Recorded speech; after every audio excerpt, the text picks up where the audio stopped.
नहीं के बराबर है। यह तो प्रत्यक्ष की बात है। कर्मफल तो वह भूत भविष्य वर्तमान में के चक्कर है, लेकिन वर्तमान में हम लोग दीक्षा लेकर के गुरु के शरण से जो हम लोग बिछुड़ जाते हैं, वो तो बहुत अपराधी बात बनती है। गुरु सीढ़ी से उतरे शब्द विहीन आवे, ताको काल घस से रात न सके। अब बताइए, कम से कम वर्तमान को हम लोग जो तो नहीं ठीक करेंगे तो भूत भविष्य कैसे सुधार होगा।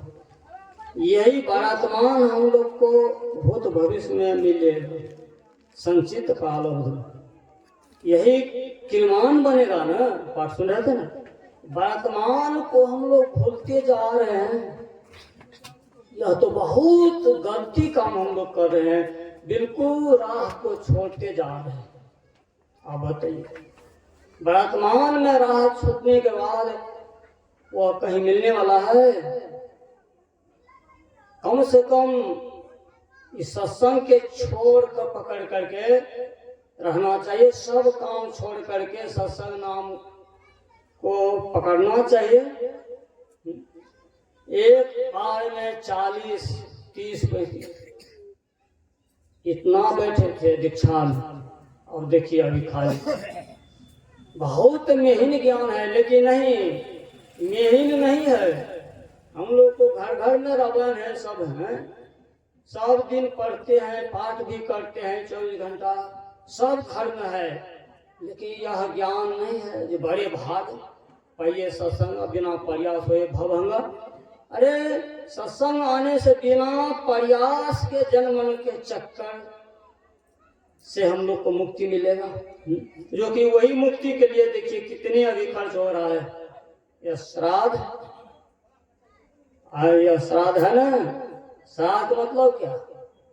जो काम श्रद्धा से किया जाए उसी नाम है श्राद्ध। एकादशा, मन को एकाग्र करने के बाद इसी को है? लेकिन माँ बहन बाहर में बहुत कुछ करते जा रहे हैं, लेकिन जो सही रास्ता है उसको छोड़ते जा रहे हैं। बताइए सही रास्ता क्या है?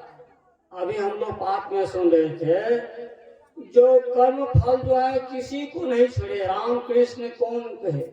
यानी आप देखिए, वही बलवान को कर्म फल जो नहीं छोड़े तो हम लोग को क्या बच सकेंगे हम लोग? बताइए। तो उसके बचने के लिए उपाय क्या है? उपाय तो होगा, लेकिन हमारी गुरु महाराज वास्तविक सुने थे नहीं, गुरु महाराज बहुत शॉर्टकट में हम लोग को रास्ता बना दिए। क्या बना दिए हैं? कहें बड़े भाग तो सुने हैं रवन में, लेकिन कहते हैं हम लोग को गुरु महाराज भजन में।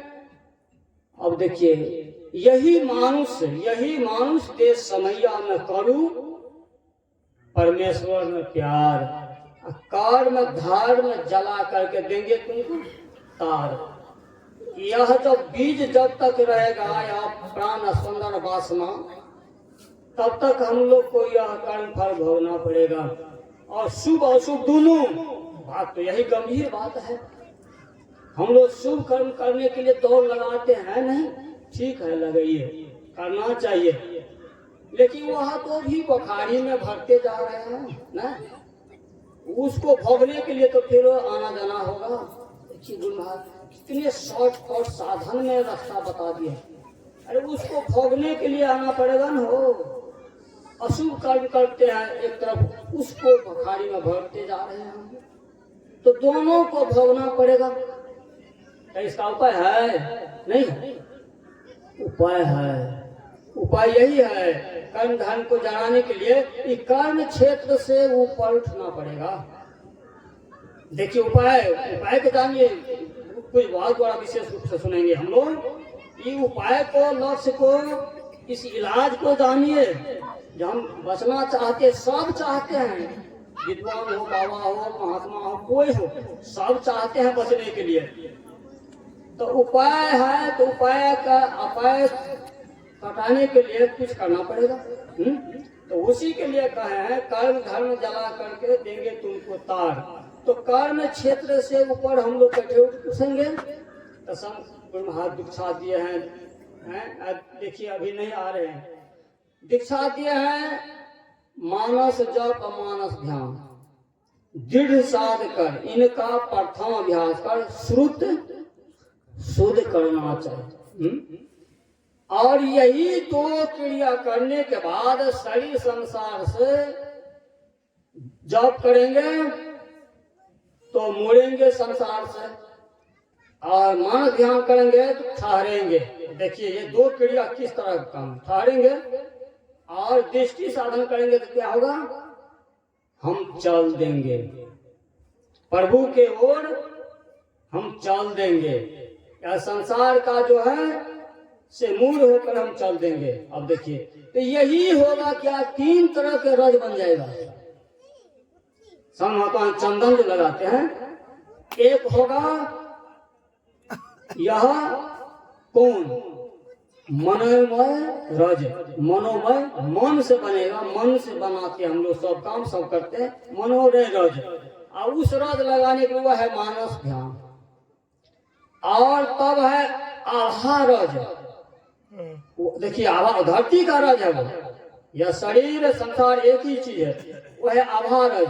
और उसके बाद परम ज्योतिमय रज जो है, वह रज करने के बाद हम लोग यह कर्म फल संसार को जो बंधन है इससे मुड़ कर हम लोग चलेंगे। अब देखिए इस तरह के काम गुरु महाराज बता दिए हैं, तो कुछ भाग द्वारा हम लोग सुनेंगे विशेष रूप से। तो इसमें सबसे पहले हम लोग को जो दीक्षाधारी हैं, जो लिए हैं नहीं लिए हैं, कम से कम है बिनु सत्संग विवेक नहीं, राम कृपा बिनु सुलभ न सोई। हम राम के गुरु की कृपा चाहते हैं, कल्याण चाहते हैं, तो कम से कम सत्संग में आकर हाजिरी कम से कम लगा देना चाहिए। तो अभी तक जो नहीं आए हैं तो जो बीता सो बीत अभू कहो गुरु नाम। अब कम से कम 3-4 सीटिंग है, सब काम पर कुछ काल विलंब दे करके सबको आ जाना चाहिए, हाजिरी देना चाहिए। नहीं तो बहुत गुरु के मतलब हम लोग सीढ़ी से उतर जाएंगे, उनको कोई रखने वाला नहीं है, यह तो पक्का बात है। डरिए डर करनी डर परम गुरु, डर पारस डर सार, डरत रहे तो उड़े गाफिल खावे मार। यही डर जो है यही परम गुरु है, यही हम लोग को साथ में आगे के लिए होगा। तो अब कुछ बात द्वारा हम लोग सुनेंगे। इतनी कहकर मैं अपनी वाणी विराम लेता हूँ। श्री सयू महाराज जी की जय।